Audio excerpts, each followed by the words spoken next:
সুমন আবার কি দিল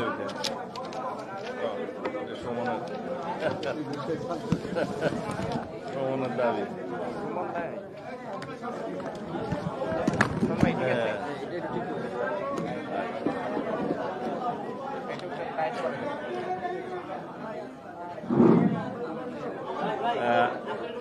আশা করি শোনা যাচ্ছে। ভালো না বেশি জার্নালিস্ট বাংলাদেশ জার্নালিস্ট অ্যাসোসিয়েশন নাম সামনে আছে। বিসমিল্লাহির রহমানির রহিম। বাংলাদেশ জার্নালিস্ট অ্যাসোসিয়েশনের এই আলোচনা সভায় সম্মানিত সভাপতি, উপস্থিত সাংবাদিক নেতৃবৃন্দ, আপনারা যারা সামনে বসে আছেন সবাই গণমাধ্যম কর্মী বলে আমার বিশ্বাস। দুই একজন আমন্ত্রিত অতিথি আছেন। আসসালামু আলাইকুম রহমতুল্লাহ। আমার ধারণা এটা এমন একটা অনুষ্ঠান যেখানে আমরা সবাই বক্তা এবং সবাই শ্রোতা এবং সবাই সাংবাদিক, আমি বাদে। যাই হোক, প্রেস ক্লাবের অনুষ্ঠানে আমার খুব একটা আশা হয়নি আমার ফিরে আসার পরে। আমি নিজেও খুব উপভোগ করছিলাম, শুনছিলাম আপনাদের বক্তব্য এবং স্মৃতিচারণ। আমি প্রথমেই শ্রদ্ধা নিবেদন করছি বাংলাদেশের স্বাধীনতা যুদ্ধে এবং তৎপরবর্তীতে সকল গণতান্ত্রিক সংগ্রামে, সকল গণ আন্দোলন, স্বৈরাচার বিরোধী আন্দোলন এবং সর্বশেষ দক্ষিণ এশিয়া এবং সারা পৃথিবীতে একটি উল্লেখযোগ্য গণ অভ্যুত্থান, রক্তক্ষয়ী গণ অভ্যুত্থানে যারা শহীদ হয়েছেন তাদের সকলের স্মৃতির প্রতি শ্রদ্ধা জানাচ্ছি। যারা আহত এবং অন্যভাবে পঙ্গুত্ব বরণ করেছেন, অন্ধত্ব বরণ করেছেন, তাদের প্রতি সমবেদনা। আজকের এই অনুষ্ঠানকে আমি খুব বড় করে দেখছি এই জন্য যে এখন প্রতিটা দিন, প্রতিটি সময় আমাদের জন্য অত্যন্ত গুরুত্বপূর্ণ এবং দেশে এবং বিদেশে বাংলাদেশ একটি নজর কাড়া দেশে পরিণত হয়েছে এবং বাংলাদেশের যে কোনো ইস্যু এখন হোয়াইট হাউস হওয়া শুরু করে বিভিন্ন গণতান্ত্রিক শিবিরে আলোচ্য বিষয়। আমরা কিভাবে সামনের দিনের যাত্রাপথ বিনির্মাণ করব সেটা আমাদেরকে নির্ধারণ করতে হবে। এটা নির্ধারণ করে দিয়েছে জুলাই গণ অভ্যুত্থানের শহীদরা। বাংলাদেশের গতিপথ, বাংলাদেশের মানুষের জীবন কিভাবে নির্বাহ হবে, বাংলাদেশের মানুষের আইনের শাসন কিভাবে নিশ্চিত হবে, সেটা এই দেশের মানুষরাই ঠিক করবে, বাইরের কোনো শক্তি নয়। এদেশের গণতান্ত্রিক শক্তিসমূহের মধ্যে আলোচনা হবে, বিভেদ হবে, দ্বিমত হবে, এটাই গণতন্ত্র। আমরা যদি অতীতের মতো গণতান্ত্রিক চর্চাকে মনে করি শুধুই রাষ্ট্র ক্ষমতায় যারা আছে তাদেরই গোলামি করা, সমীহ করা, তাহলে সেটা সামনের দিনের প্রজন্ম বর্তমান রাজনীতিবিদদেরকে রিজেক্ট করবে। আমাদের সামনে যাওয়ার একটাই পথ যে আমরা আলোচনা করব, দ্বিমত পোষণ করব, বহুমত পোষণ করব, সিদ্ধান্ত নেব বাংলাদেশের মানুষের পক্ষে। আমরা সকল রাজনৈতিক পক্ষই পরাজিত হব, শুধুমাত্র জিতবে বাংলাদেশের মানুষ। বাংলাদেশের মানুষকেই জিততে দিতে হবে এবং আমাদের সবাইকে সেই জায়গায় পরাজিত হতে হবে। এটা আমার কথা নয়, এটা দক্ষিণ আফ্রিকার অবিসংবাদিত নেতা নেলসন ম্যান্ডেলার কথা। Late the people win. এখন আমরা সেই জায়গায় এসে দাঁড়িয়েছি। আজকের দিনে প্রশ্ন হচ্ছে যে আমরা সামনের দিনে কি কি সংস্কার চাই, কিভাবে নির্বাচন চাই, কখন নির্বাচন চাই ইত্যাদি। প্রশ্ন হচ্ছে এই সরকারের সফলতা, ব্যর্থতা, সিদ্ধান্ত এবং সিদ্ধান্তহীনতা, এগুলো এখনকার প্রশ্ন। আমরা যদি এই সরকারকে সফল হতে দিতে চাই, তাহলে সরকারকে গাইড করার জন্য, পরিচালনা করার জন্য আমাদেরকে যথেষ্ট সমালোচনা করতে হবে। এমনকি আমাদেরকে সড়কে আন্দোলনও করতে হতে পারে সরকারকে সঠিক রাস্তায় নিয়ে আসার জন্য। সরকার মাত্রই সিদ্ধান্তের মধ্যে ভুল করতে পারে, সেটা সকল সরকারের ক্ষেত্রেই প্রযোজ্য, কিন্তু সেটা সঠিকভাবে পরিচালনা করার দায়িত্ব এদেশের সাংবাদিক সমাজের যেমন আছে, রাজনৈতিক গণতান্ত্রিক শক্তিগুলোরও, সামাজিক শক্তিগুলোরও তেমন ভূমিকা আছে। সেই জায়গা থেকেই আমরা সঠিক রাস্তায় এনে এবং একটি নির্বাচিত রাজনৈতিক সরকারের পথ পরিষ্কার করার জন্য খুব দ্রুত আমরা কিছু পদক্ষেপ নেব। সেটাকে আপনারা সরকার আন্দোলনও বলতে পারেন, সমালোচনাও বলতে পারেন। অবশ্য মাননীয় প্রধান উপদেষ্টা মাঝে মধ্যে বলেন যে আমরা বেশি বেশি করে যেন সমালোচনা করি, সরকার সঠিক পথে থাকে। এই সরকারের একটি সঠিক গুণ আছে, তা হচ্ছে সরকার মাঝে মধ্যে ভুল সিদ্ধান্ত নিলেও সমালোচনার মুখে সেই ভুলগুলো শুধরায়, গু ধরে বসে থাকে না।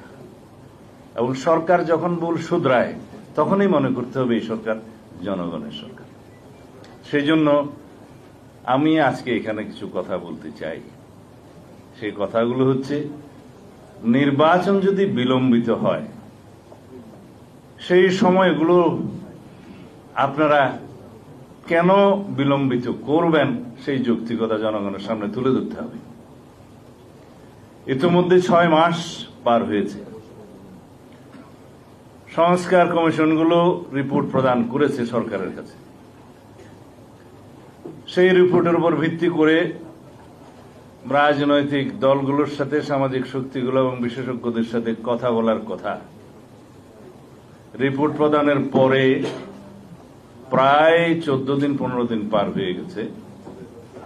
সেই উদ্যোগ অবশ্য এখনো দেখা যায়নি।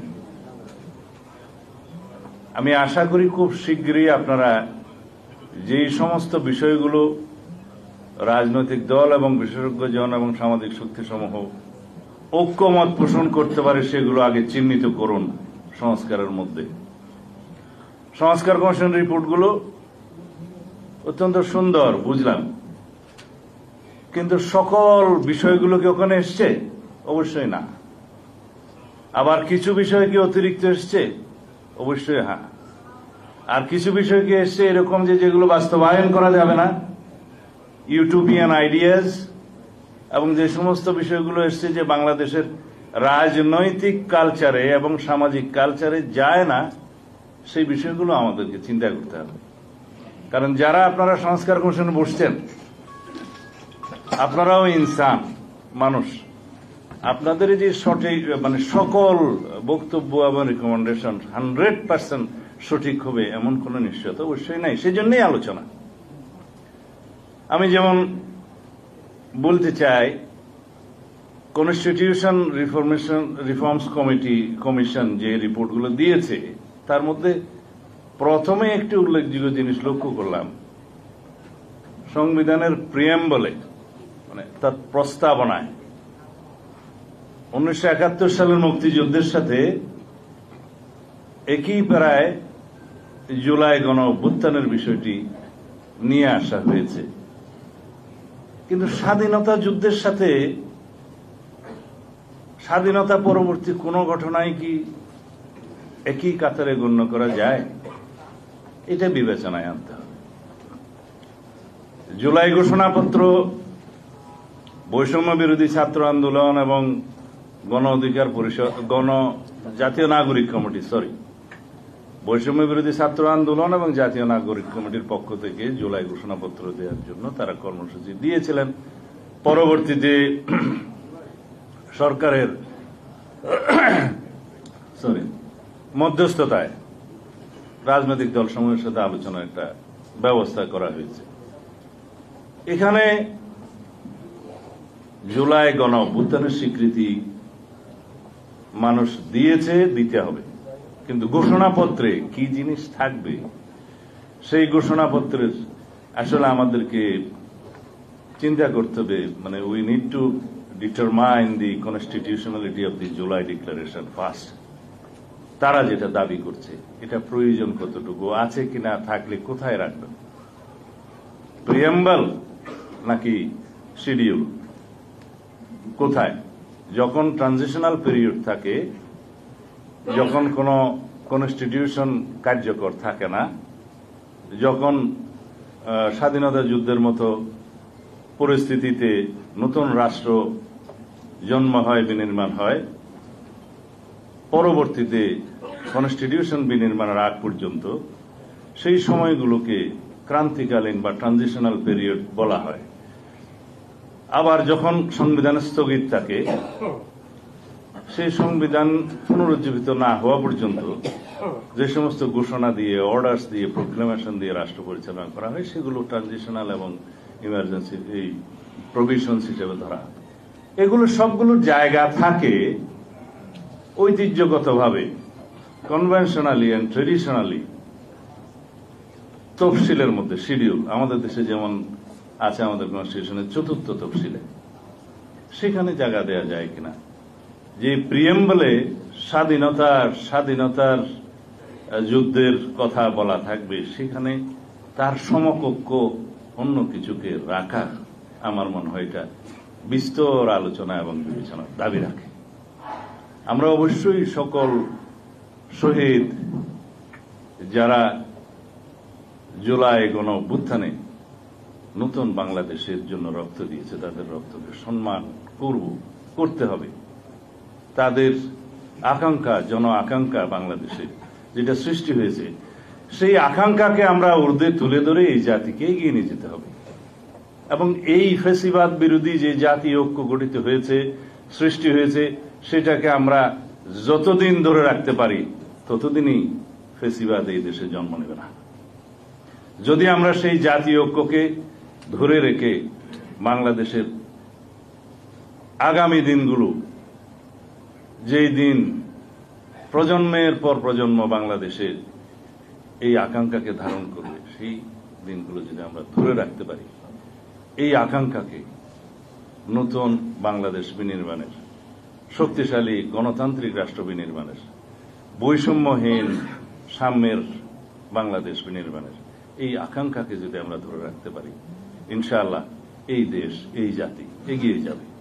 সুতরাং আমাদের জন্য ফরজ, এই জাতির জন্য ফরজ যে আমরা জুলাই গণ অভ্যুত্থানের মানুষের মধ্যে সৃষ্ট যে আকাঙ্ক্ষা নিয়ে আমাদের সন্তানরা শহীদ হয়েছে, সেটাকে ধরে রাখবো এবং এটাকেই ফ্যাসিবাদ বিরোধী জাতীয় ঐক্যকে আমাদের ধরে রাখতে হবে। এখানে ফাটল সৃষ্টি হয়, অনৈক্যের সৃষ্টি হয়, সেরকম কোন পদক্ষেপ যেন আমরা না নেই। এই পরামর্শ আমি অন্তর্বর্তীকালীন সরকারের যারা এই উদ্যোগ নিয়েছেন তাদের সবার প্রতি দিতে চাই।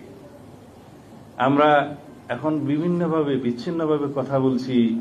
কালকেও দেখলাম যে আওয়ামী লীগ এই দেশের নির্বাচন করতে পারবে না, করতে দেয়া হবে না, নিষিদ্ধ করা হবে।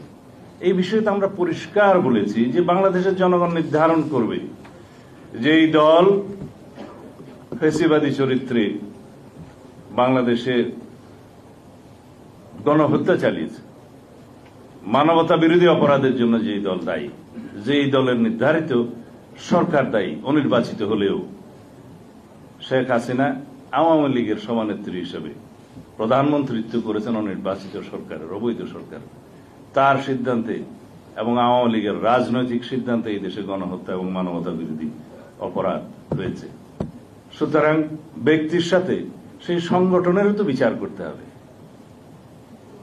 যারা দায়ী সেই সমস্ত ব্যক্তির বিরুদ্ধে, সাবেক অবৈধ প্রধানমন্ত্রী সহ সবার বিরুদ্ধে এই আন্তর্জাতিক অপরাধ ট্রাইব্যুনালে এবং অন্যান্য আদালতে মামলা হয়েছে, বিচার হবে, বিচার নিশ্চিত করতে হবে, কিন্তু সংগঠন হিসেবে একটি রাজনৈতিক দলের সংগঠনের বিচার করার প্রভিশন আর্টিকেল 47-এ আছে বাংলাদেশের বর্তমান কনস্টিটিউশনে। যেহেতু এখনো কনস্টিটিউশন এটা জীবিত এবং এই কনস্টিটিউশন অনুসারে এই সরকার পরিচালিত হচ্ছে এবং শপথ নিয়েছে বৈধ সরকার হিসেবে, সুতরাং সেই সংগঠনের গণহত্যা এবং মানবতা বিরোধী অপরাধের জন্য, রাজনৈতিক সংগঠনের বিচারের জন্য আমরা তো এখনো পর্যন্ত তত বেশি সোচ্চার নই, কেউ তেমন উচ্চারণ করছে না। বিচ্ছিন্নভাবে যদি বলে অমুককে নির্বাচন করতে দেব না, আইন কি বলে? নির্বাচন কমিশন যদি তফসিল ঘোষণা করে সেই সময় পর্যন্ত যারা রেজিস্ট্রেশন বৈধ থাকবে তারা নির্বাচনে অংশগ্রহণ করতে পারবে, সেটা তো মাথায় রাখতে হবে। আপনারা শুনেছেন সংগঠন হিসেবে বিচারের জন্য আন্তর্জাতিক অপরাধ ট্রাইব্যুনালের আইনে এটি সংশোধনী আনার কথা ছিল, based on the constitutional provision 47 article, কিন্তু সেখান থেকে সরকার সরে গেলেন। এখন যদি সরকারেরই অংশ হিসেবে কোনো উপদেষ্টা যদি বলেন যে আমরা আওয়ামী লীগকে বিচার চাই, তো বিচার চাওয়ার জন্য তো আপনারা কিছু করলেন না। আর বিচার করার জন্য আমরা দাবি করছি, আপনারা দাবি করছেন, জনগণ দাবি করছে এই দেশে ফেসিবাদী শক্তি, গণতন্ত্র হত্যাকারী, গণহত্যাকারী, মানবতা বিরোধী অপরাধে যারা দায়ী সেই সংগঠনের বিচার হোক, বিচারের মাধ্যমে নির্ধারিত হোক, তাহলে জনগণ মেনে নেবে।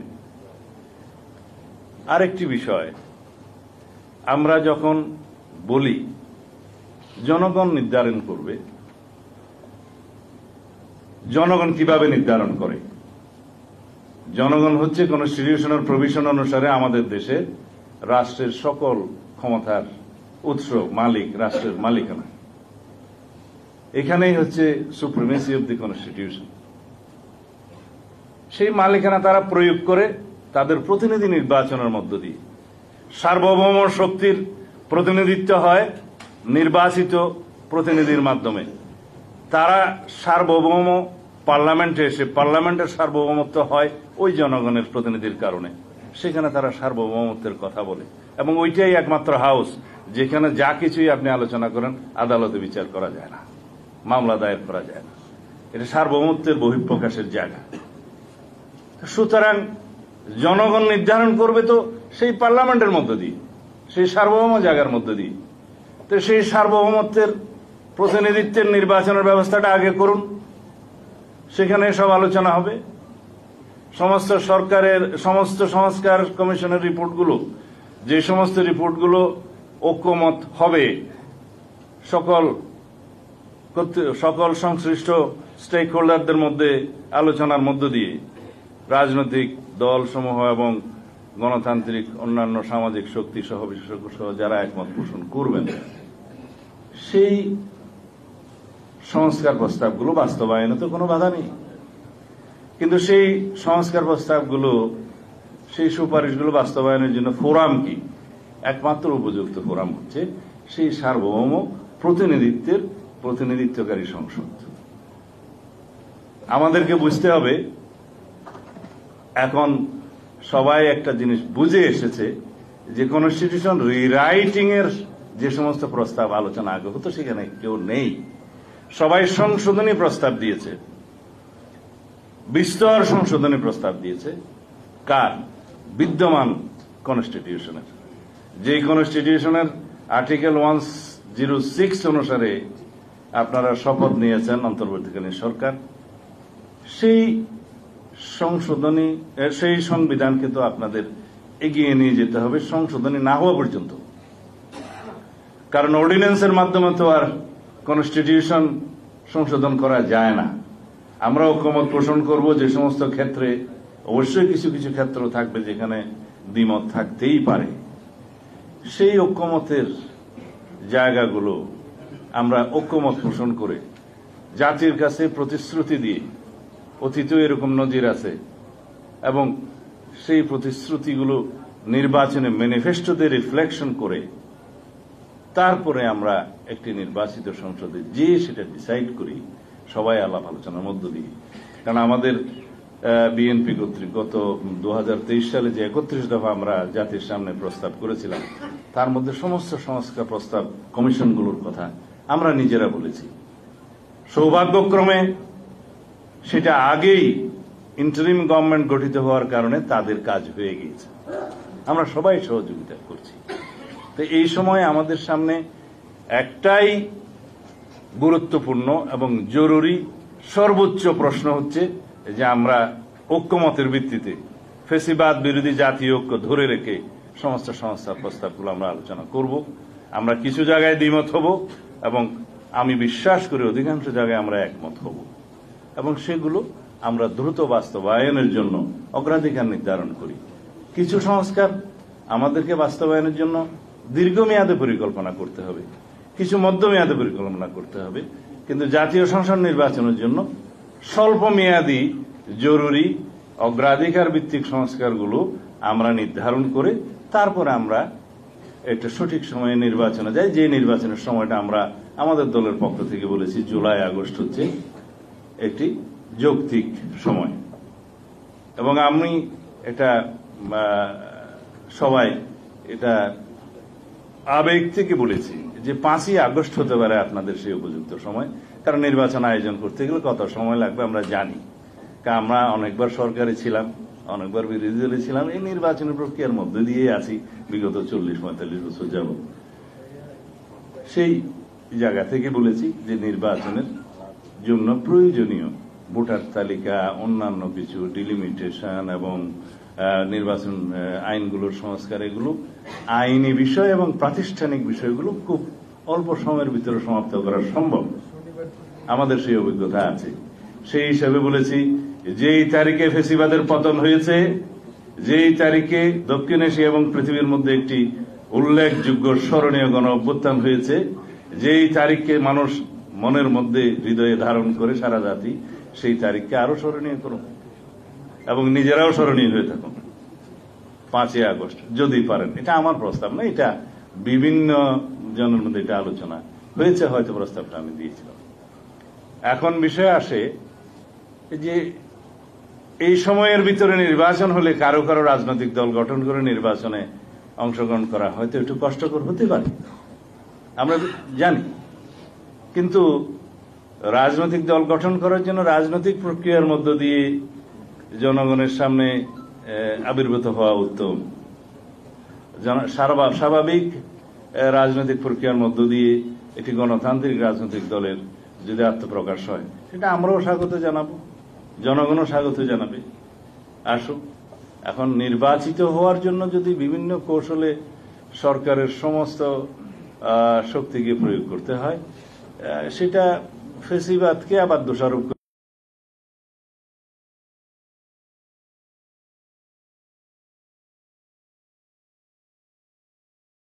সম্মান করি, তাদের আকাঙ্ক্ষাকেও সম্মান করি, তাদের রাজনৈতিক দল গঠনের এই প্রয়াসকে স্বাগতম জানাই।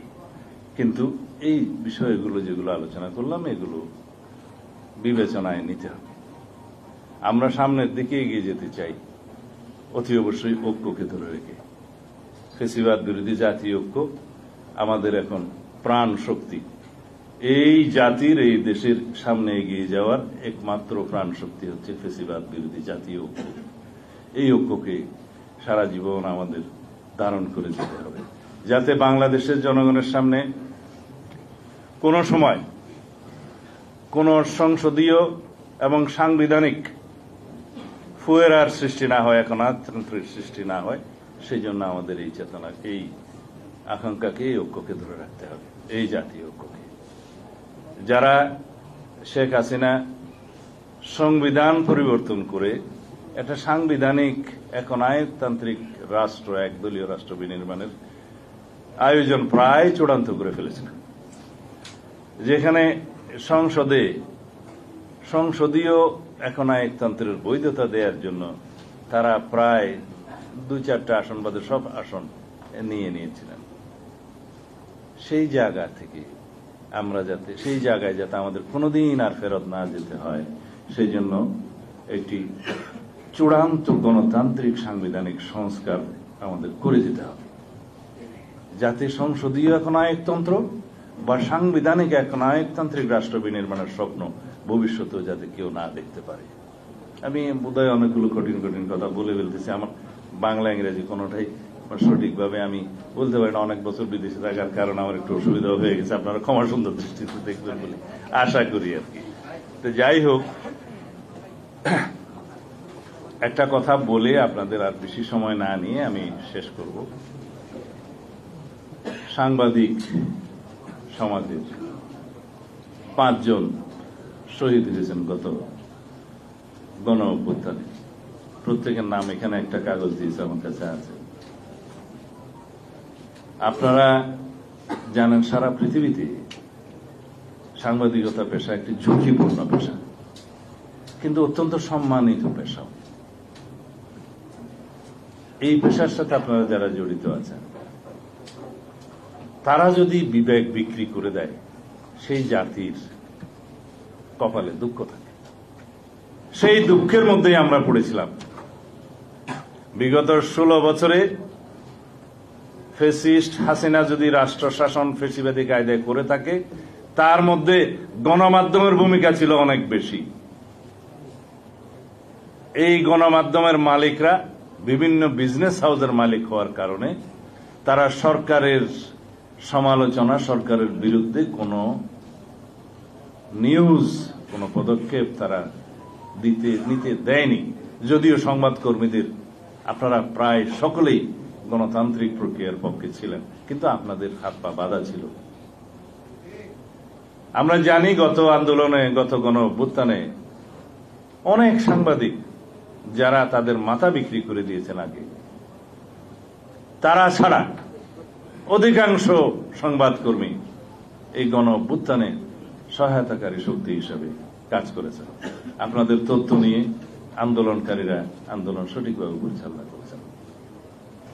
আপনারা একটা নতুন শব্দ এখন প্রায় শুনি, সিটিজেন কি বলে, জার্নালিজম। যারা সোশ্যাল প্ল্যাটফর্মগুলোর মধ্য দিয়ে যে ভূমিকাটা সৃষ্টি করেছে, সেটা তো প্রকৃত গণমাধ্যমের ভূমিকা ছিল। গণমাধ্যমের হাত পা, গণমাধ্যম কর্মীদের হাত পা বাঁধা থাকার কারণে এবং মালিকদের অসহযোগিতার কারণে সিটিজেন জার্নালিজম পপুলার হয়েছে। সোশ্যাল প্ল্যাটফর্মের চাহিদা কোন টেলিভিশনের চাইতে বহু গুণে বেড়েছে। তা আমি আহ্বান করব, দ্বিতীয় বিশ্বযুদ্ধের হিটলারের সময়কার যে নজির আপনারা জানেন, যে যখন ইহুদিদেরকে নিধন করা হচ্ছিল, সাংবাদিকরা বললেন যে এরা তো ইহুদি। এটা সবাই জানে, যা স্মরণ করে দিচ্ছে। যখন কমিউনিস্টদেরকে ধরা হলো, বলে যে এরা তো কমিউনিস্ট, সাংবাদিকরা চুপ। যখন ট্রেড ইউনিয়নের নেতাদেরকে ধরা হলো, বলে যে এরা তো ট্রেড ইউনিয়ন, সাংবাদিকরা চুপ। যখন সাংবাদিকদেরকে ধরা হলো, তখন আর কথা বলার জন্য কেউ বাকি থাকলো না।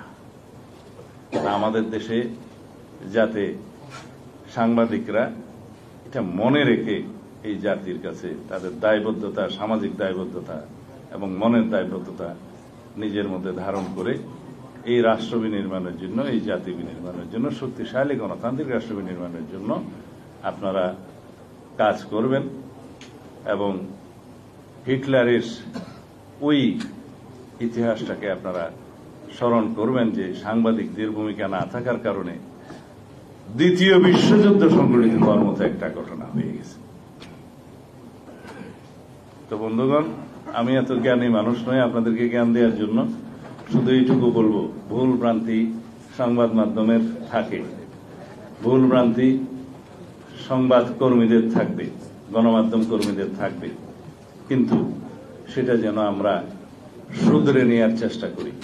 যারা আগে বিভিন্ন কারণে গণতন্ত্রের বিপক্ষে দাঁড়িয়েছেন বাধ্য হয়ে, আমি অনেকের বক্তব্য শুনলাম, তাদেরকেও আমরা মনে করি যে সুযোগ দেওয়া উচিত বাংলাদেশের গণতান্ত্রিক যাত্রায়। আমি আমার ভাইয়ের সাথে দ্বিমত পোষণ করি, বিভক্তি না রেখে তাদেরকেও সুযোগ দেওয়া উচিত যারা শুধরে যেতে চায়। তবে তার মধ্যে সাগরণী হত্যাকাণ্ডকে অন্য পথে চালিয়ে যারা উপদেষ্টা হয়েছিলেন তাদের কথা বাদে, তাদেরকে অবশ্যই বিচারের আওতায় আনতে হবে। যারা আপনাদের সহকর্মীদের হত্যাকাণ্ডকে বৈধতা দেওয়ার জন্য চেষ্টা করেছে, তাদের বিচার অবশ্যই হতে হবে।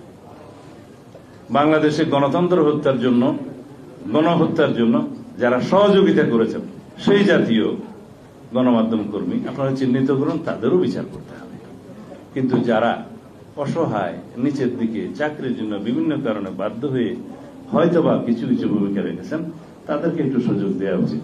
কারণ ঢালাও ভাবে টপ টু বটম যদি আপনারা দায়ী করেন, তাহলে চিন্তা করতে হবে তারা কেউ কেউ বাধ্য হয়েছিলেন, তাদেরকে এক্সকিউজ করা উচিত। কারণ মালিক পক্ষ বা সম্পাদক বা মেইন যে কি বলে আপনাদের পরিচালনাকারী ডাইরেক্টর, তাদেরকে আপনারা অবশ্য বিচার করবেন। কিন্তু যারা নিচের দিকে সংবাদকর্মী, যারা শুধুমাত্র চাকরি বাঁচানোর জন্য বিভিন্ন কারণে কিছু কিছু ভূমিকা রাখতে বাধ্য হয়েছে, তারা যদি ক্ষমা প্রার্থনা করে, তাদেরকে আপনারা সুযোগ দিবেন। বিচার করবেন টপ ব্রাশ, যাদের কারণে গণমাধ্যমের এই পরিণতি হয়েছে। বিচার করবেন সেই, আমি নাম নিতে চাই না, আমার ভাই নিয়েছে, যারা আপনাদের সহকর্মী হত্যাকাণ্ডকে বৈধতা দেওয়ার জন্য ভূমিকা রেখেছেন এবং পরবর্তীতে উপদেষ্টা হয়েছেন। এই জাতীয় লোকজনদেরকে আপনারা অবশ্যই ক্ষমা করবেন না, তাদের বিচার নিশ্চিত করতে হবে। যদি গণহত্যাকারীদের বিচার আপনারা চান, গণহত্যার করার জন্য যারা সহযোগিতা করেছে, কোলাবোরেটরস, তাদেরকেও আপনাদেরকে এই কাজে রাখতে হবে। আমি অনেক কথা বললাম, ক্ষমা করবেন। আমি আমার আরেকটা কাজে যেতে হবে, সেই জন্য আপনাদের সবার কাছে বিদায় নিচ্ছি। আমার কথা শোনার জন্য আপনাদের অনেক ধন্যবাদ। আসসালামু আলাইকুম।